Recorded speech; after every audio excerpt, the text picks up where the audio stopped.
Ben déjà, je veux remercier Nounou de m'avoir appelé pour venir dire un petit mot à l'église de Montmagny. Je suis jamais venue. Et puis, je veux aussi dire merci à mon frère et ma soeur en Christ, Myriam et Michou, de m'avoir accompagné ce soir ici. Amen. Et puis, je vais vous expliquer une expérience. Mais avant, ben, moi, ça fait 3 ans bientôt que je suis baptisée. Et puis, le Seigneur, il occupe la plus grande place dans ma vie. Je le fais passer en premier.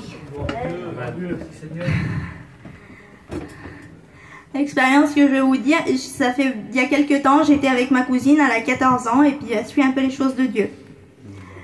Et puis on était dans un parc, et là je vois un gâteau, et ben je le guette, et puis quand je l'ai guetté, le Seigneur il m'a dévoilé toute sa vie. Et puis vous êtes en ville comme ça, c'est pas facile que le Seigneur il vous dévoile la vie de quelqu'un. C'est très compliqué. Et puis là le Saint-Esprit dit à mon cœur... tu vois, et ben, cet homme-là, et ben, il boit, il se drogue et puis il fume. Je dis, ben Seigneur, qu'est-ce que je peux faire? Il me dit, va y parler de moi. Et puis je dis à ma cousine, je fais arrête-toi. Et puis elle dit, pourquoi, tu te sens pas bien?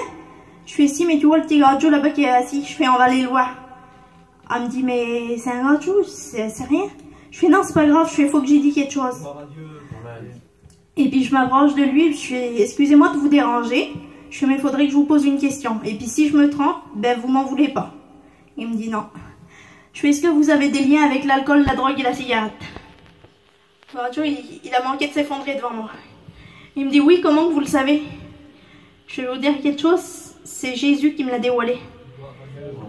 Il dit, mais moi je connais pas les religions. Je fais, mais là je veux pas vous parler d'une religion, je veux vous parler d'un Dieu vivant, une vérité. Amen. Il dit, ben, je veux que tu m'expliques alors, parce que dans ta situation, je comprends pas. Je vais vous expliquer. Moi, je vis quelque chose d'inexplicable. Le Seigneur, il remplit mon cœur. Des fois, je comprends même pas moi-même tellement que c'est grand. Mais je sais qu'une chose, c'est que ma foi, c'est le carburant de ma vie. Vous savez bien, pour avancer une voiture, il faut de l'essence. Ben, moi, il me faut Jésus.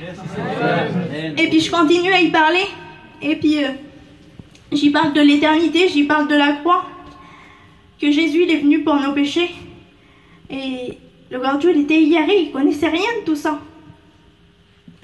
Et j'ai dit, est-ce que je peux vous faire écouter un petit cantique? J'ai fait écouter le cantique Bonheur, que c'est pas dans une bouteille qui se trouve, ni encore dans une cigarette, mais c'est en Jésus. Amen. Et le gardien il commençait à voir les larmes qui coulaient des yeux, mais il se sentait gêné, parce qu'il a au moins 40 ans, j'ai 20 ans à côté.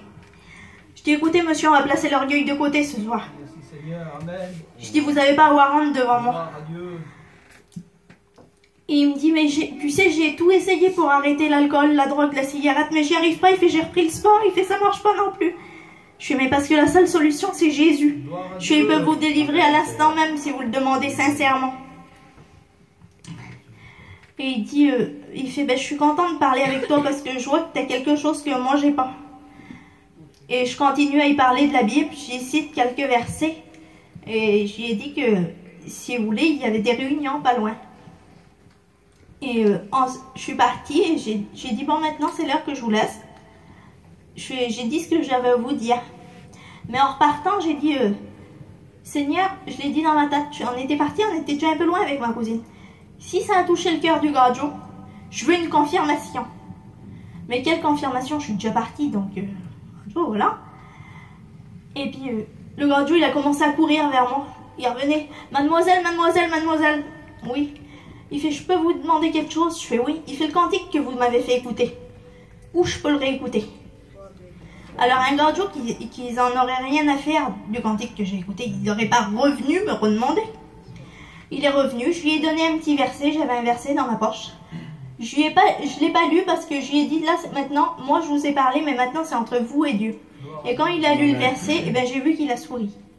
Et que c'était plus le même gardien qu'au début. Alors je remercie vraiment le Seigneur pour ça.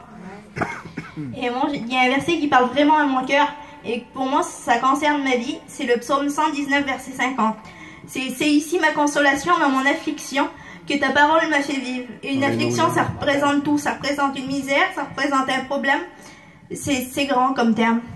Alors moi, c'est toute ma vie. Et puis, Comme je vous ai dit, le carburant de ma vie, c'est la foi. Alors je remercie le Seigneur. Amen. Amen.